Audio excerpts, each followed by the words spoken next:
नमस्कार, स्वागत है आप सभी का एजुकेशन मंत्रा में।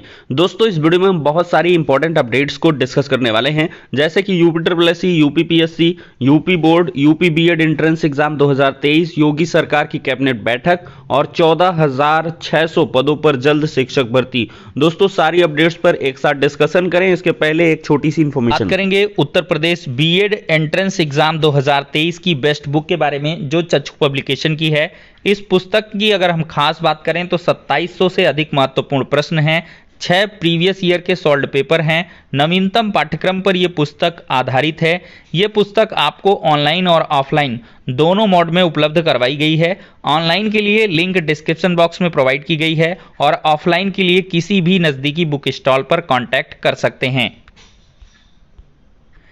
इतना ही नहीं, चक्षु पब्लिकेशन की तरफ से बीएड एंट्रेंस एग्जाम के लिए एक प्रैक्टिस वर्कबुक भी आती है, जिसमें ढेर सारे प्रश्न दिए गए हैं। इस प्रैक्टिस बुक के आप क्वेश्चंस को सॉल्व करके अपनी प्रिपरेशन को और भी ज़्यादा बूस्ट कर सकते हैं। तो देर किस बात की है, चक्षु पब्लिकेशन की इन बेस्ट बुक के साथ अपनी प्रिपरेशन को बूस्ट करें और सफलता तो देखा जाए तो बजट सत्र के पहले एक महत्वपूर्ण कैबिनेट बैठक आज की डेट में होने वाली है। कई अहम प्रस्तावों को आज की डेट में मंजूरी मिल सकती है। दोस्तों, मुख्यमंत्री योगी आदित्यनाथ की अध्यक्षता में प्रदेश कैबिनेट की बैठक मंगलवार को आयोजित की जाएगी। इसमें चालू पेराई सत्र के लिए गन्ना मूल्य तय करने के लिए 150 आईटीआई को अत्याधुनिक सुविधाओं से लैस करने के लिए और बहुत सारी जो अनाउंसमेंट हैं वो आपको देखने के लिए मिलेंगी। अब देखते हैं कि छात्रों के लिए क्या कुछ इस कैबिनेट बैठक में निकल के आता है। दोस्तों, देखा जाए तो उच्च शिक्षण संस्थानों में 14,600 से ज़्यादा पद खाली हैं। देखा जाए तो देश के उच्च शिक्षण संस्थानों में 14,600 से ज़्यादा पद रिक्त हैं। केंद्रीय शिक्षा राज्य मंत्री सुभाष सरकार ने सोलापुर से भाजपा सांसद जय सिद्धेश्वर शिवाचार्य महास्वामी जी के सवाल का जवाब देते हुए सोमवार को लोकसभा में कहा है कि सेवानिवृत्ति त्यागपत्र व अतिरिक्त पद सृजित होने की वजह से ये पद रिक्त हैं। उन्होंने कहा कि सरकार ने सभी रिक्तियों को जल्द से जल्द नियुक्ति करने के लिए अभियान चला रखा है। तो केंद्र सरकार की तरफ से अभियान चलाया गया है और 1.5 साल में 10 लाख सरकारी नौकरियां देनी है। और इसी वजह से जो एसएससी में काम है, रेलवे में काम है या केवीएस में है, वो बड़ी तेजी के साथ चल रहा है और बहुत सारे जो भर्तियों के विज्ञापन हैं वो लगातार निकाले भी गए हैं। तो इन शॉर्ट दोस्तों, देखा जाए तो बहुत जल्द 14,600 से अधिक पदों पर जो उच्च शिक्षण संस्थानों में भर्तियां हैं वो देखने के लिए मिलने वाली हैं। यहाँ पर देख सकते हैं स्टेनोग्राफर स्किल टेस्ट में 18,319 होंगे शामिल। तो कर्मचारी चयन आयोग की स्टेनोग्राफर ग्रुप सी व डी की जो एग्जाम 2022 के स्किल टेस्ट है 15 और 16 फरवरी को आयोजित किया जाएगा और मध्य क्षेत्र के अधीन उत्तर प्रदेश व बिहार में 18,319 अभ्यर्थी इसमें शामिल होंगे। दोनों राज्यों में कुल 18 केंद्र बनाए गए हैं। परीक्षा 2 पालियों में सुबह 9 से 12:30 और 1:30 बजे से सुबह 9 से और दोपहर बाद 1:30 बजे से शुरू होगी। परीक्षा के लिए ये सारी इंफॉर्मेशन दी गई हैं। दोस्तों, देखा जाए तो 5,35,000 छात्रों ने कांस्टेबल जीडी की परीक्षा छोड़ दी है। तो एसएससी जीडी 2022 के टीयर 1 की ऑनलाइन परीक्षा सोमवार को समाप्त हो गई है और मध्य क्षेत्र के यूपी और बिहार में पंजीकृत 18,28,611 अभ्यर्थियों में से 12,92,817 अभ्यर्थी परीक्षा में शामिल हुए हैं। दोस्तों, एक बड़ा परिवर्तन होने जा रहा है। स्नातक के बाद अब पीएचडी कर सकते हैं। दोस्तों, लखनऊ विश्वविद्यालय जल्द ही पीएचडी के अध्यादेश में संशोधन करेगा। इसके लिए एक कमेटी का गठन किया जा रहा है, जिसका प्रस्ताव शनिवार को अधिष्ठाता छात्र कल्याण प्रोफेसर पूनम टंडन ने कुलपति प्रोफेसर आलोक कुमार राय को भेजा है। प्रोफेसर पूनम टंडन ने बताया है कि अध्यादेश में बदलाव के बाद छात्र 4 वर्ष के स्नातक के बाद सीधे पीएचडी पाठ्यक्रम में दाखिला ले सकेंगे।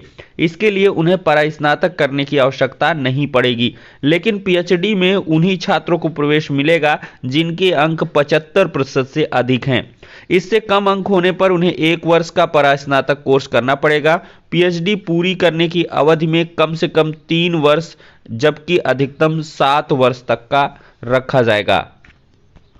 दोस्तों पीसीएस 2022 का साक्षात्कार 21 फरवरी से शुरू होगा। 383 पदों पर यह भर्ती होने जा रही है। उत्तर प्रदेश लोक सेवा आयोग में माह भर साक्षात्कार लिया जाएगा।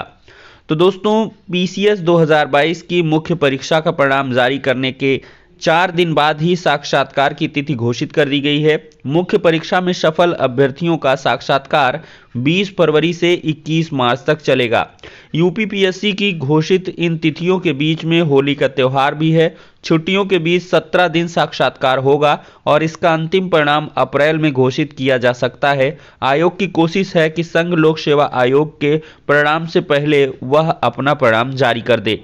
दोस्तों देखा जाए तो खान निरीक्षक मुख्य परीक्षा के लिए आवेदन 25 तक होगा। खान निरीक्षक की प्री परीक्षा में सफल अभ्यर्थियों को मुख्य परीक्षा के लिए ऑनलाइन आवेदन 25 फरवरी तक करना है और इसकी मुख्य परीक्षा 19 मार्च को संभावित है। दोस्तों कल की डेट 13 फरवरी 2023 थी और कल की डेट में यूपीएससी ने एक नई नोटिस जारी किया है। आयोग की विज्ञापन संख्या 23 परीक्षा 2016 सम्मिलित तकनीकी सेवा सामान्य चयन परीक्षा 2016 के अंतर्गत विभिन्न विभागों के विभिन्न प्रकार के तकनीकी योग्यता वाले सीधी भर्ती के कुल 292 पदों पर चयन हेतु 7 नवंबर 2016 से 28 नवंबर 2016 तक ऑनलाइन जो आवेदन है वो आमंत्रित किए गए थे। तो इस लिहाज से दोस्तों देखा जाए तो यहाँ पर जो इन्फॉर्मेशन है दी गई है तो इसके परीक्षा के बारे में विस्तृत जो निर्देश हैं वो जारी किए गए हैं। यहाँ पर आप देख सकते हैं शासन द्वारा अनुमोदित संशोधित परीक्षा योजना के अनुसार प्रश्न पुस्तिका में 100 प्रश्न होंगे और इनमें से सभी प्रश्न अभ्यर्थियों हेतु 65 प्रश्न सामान्य हिंदी के 25, सामान्य बुद्धि के 20, सामान्य जानकारी के 20 ये एक कॉमन रहेंगे, जबकि 35 प्रश्न विभिन्न पदों पर निर्धारित पाठ्यक्रम विषय से संबंधित होंगे। तो ये नोटिस upssc.gov.in पर है, इसको आप लोग डाउनलोड करके देख लें या हम अपने टेलीग्राम चैनल में डाल देंगे, वहां से डाउनलोड करके संबंधित छात्र देख सकते हैं। कल की डेट में दोस्तों एमटीएस व हवलदार भर्ती में 26,224 अभ्यर्थी सफल हुए हैं। कर्मचारी चयन आयोग ने सोमवार को मल्टीटास्किंग स्टाफ, नॉन टेक्निकल और हवलदार 2021 भर्ती का परिणाम जारी कर दिया है और इसमें 26,224 अभ्यर्थी सफल हुए हैं। अब इनके प्रमाण पत्रों की जांच होगी, फिर मेरिट के आधार पर रिक्त 7,739 पदों के सापेक्ष चयन किया जाएगा। दोस्तों यूपी बीएड एंट्रेंस एग्जाम 2023 की तैयारियां शुरू हो गई हैं और ऐसे में महत्वपूर्ण तिथियां भी आ चुकी हैं। विज्ञापन 10 फरवरी को जारी किया जा चुका है, ऑनलाइन आवेदन 10 फरवरी से शुरू है। तो आप लोग बीएड बनाम बीटीसी सुप्रीम कोर्ट निर्णय की जो प्रतीक्षा है वो ना करें, क्योंकि यहाँ पर बिना विलंब शुल्क के ऑनलाइन आवेदन की जो अंतिम तिथि है वो 3 मार्च रखी गई है। तो 3 मार्च के पहले आप दोस्तों आवेदन कर लें, अन्यथा जो लेट पेमेंट के साथ आवेदन करेंगे तो आपको बहुत ज़्यादा फी पे करनी पड़ेगी और उम्मीद कम ही है कि बीएड बनाम बीटीसी का जो निर्णय है वो फरवरी लास्ट तक आ जाए, ये मार्च तक भी एक्सटेंड हो सकता है। तो ऐसे में दोस्तों आप लोग आवेदन जरूर कर लें, इससे आपको सिर्फ पैसों का घाटा होगा और कुछ नहीं। 1400 रुपये और 700, 1400, 2000, 1000, 2000 इस प्रकार की विलंब शुल्क आपको देनी पड़ेगी।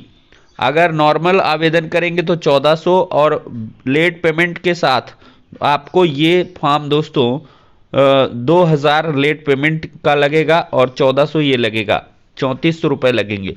तो इस वजह से आप लोग आवेदन कर लें और ये आपको वेबसाइट यहाँ पर दर्शाई गई है। तो दोस्तों ये महत्वपूर्ण तिथियां हैं और प्रवेश परीक्षा आपकी 24 अप्रैल को संभावित की गई है। दोस्तों बेटियों पर धन वर्षा, स्मृति सबसे महंगी, 3 क्रिकेटरों को 3 करोड़ से ज़्यादा रुपए मिले हैं। महिला प्रीमियर लीग जो होने वाला है, आगरा के ऑलराउंडर दीप्ति शर्मा की लगी है लॉटरी और पीछे रही हैं हरमनप्रीत। तो स्मृति मंधाना 3.4 करोड़ रुपए में आरसीबी ने इनको खरीदा है और एस्ले गार्डनर को 3.2 करोड़ में गुजरात जायंट्स ने खरीदा है। दीप्ति शर्मा को 2.6 करोड़ में यूपी वॉरियर्स ने खरीदा है। जेमिमा रोड्रिग्स को 2.2 करोड़ में दिल्ली कैपिटल्स ने और नेटली सीवर को 3.2 करोड़ में मुंबई इंडियंस ने खरीदा है। तो दोस्तों ये हो गया आज के इंपॉर्टेंट वीडियो। पसंद आया हो तो लाइक एंड शेयर करें। नेक्स्ट वीडियो में मिलते हैं।